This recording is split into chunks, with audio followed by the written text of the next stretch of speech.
So I've had the privilege of playing Dawn of War Space Marine 2, and it's been one of the best games I've played in a very long time. Getting to experience this game was like taking a pleasant stroll down memory lane. It honestly felt like those good old times when developers published games that were finished. I can't remember the last time I could lounge around playing a game and get totally immersed in what was happening on the screen. Playing this game was like magic. It felt like the good old Halo 2 days, where you and some friends can play the game for hours yelling and screaming, ordering some pizza perhaps to really make the occasion extra special. There are so many things to love about this game. Let's get some of the obvious stuff out of the way. The game is beautiful. It looks amazing. It ran really well on my custom gaming PC. Playing this game on an 85-inch flat screen TV with ultra settings turned on is probably how you're going to want to play this game. The game ran so well. I beat the entire campaign, and the only issue that ever came up where I had to restart the game was when Windows decided to do one of those sneaky updates in the background against my will. Other than that, no issues at all. The controls took some getting used to on the keyboard, but were totally doable. Maneuvering the camera around on a mouse was much better than when I used the controller. However, in my opinion, as a PC gamer, I can admit when a controller is the right tool for the job. The controller felt natural. It appears to be the best way to play this game. Fortunately, I had an Xbox controller for Windows handy to enjoy the game how it was likely meant to be played. The game looks great. The controls are pretty sweet. But what about the multiplayer, you might be asking? The PvP was okay, but cooperative mode with friends is clearly the best way to play with other people. But what about the real star of Space Marine 2, the campaign? Well, I loved it. I enjoyed the heck out of it. It took me about 3 days to complete the campaign, so there will be no spoilers here, so I'll just go point by point on what I enjoyed about the solo experience. First, the musical score was top-notch.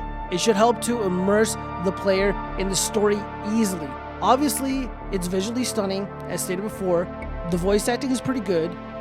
If you're looking for dynamic range in the voices of the characters, they don't really exist. It felt a lot like some of the Dawn of War 40K audiobooks, which isn't really a bad thing. Just don't expect a Broadway performance from a 9-foot-tall space marine.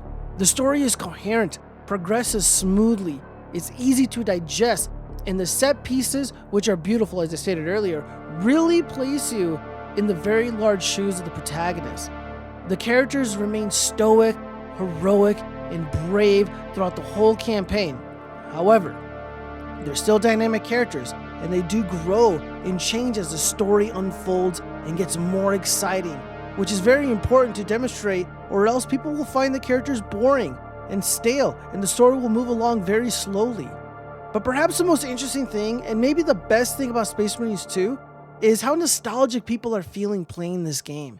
It's a brand new modern game using the latest tools for video game development, yet people are being brought back to a time where games used to be amazing, where they used to be complete, and the experience was fulfilling. But even more interesting is that Space Marines 2 appears to be a return to a time where video games didn't demand anything of you. Modern games expect you to forego the things you love about gaming and become something that you're not.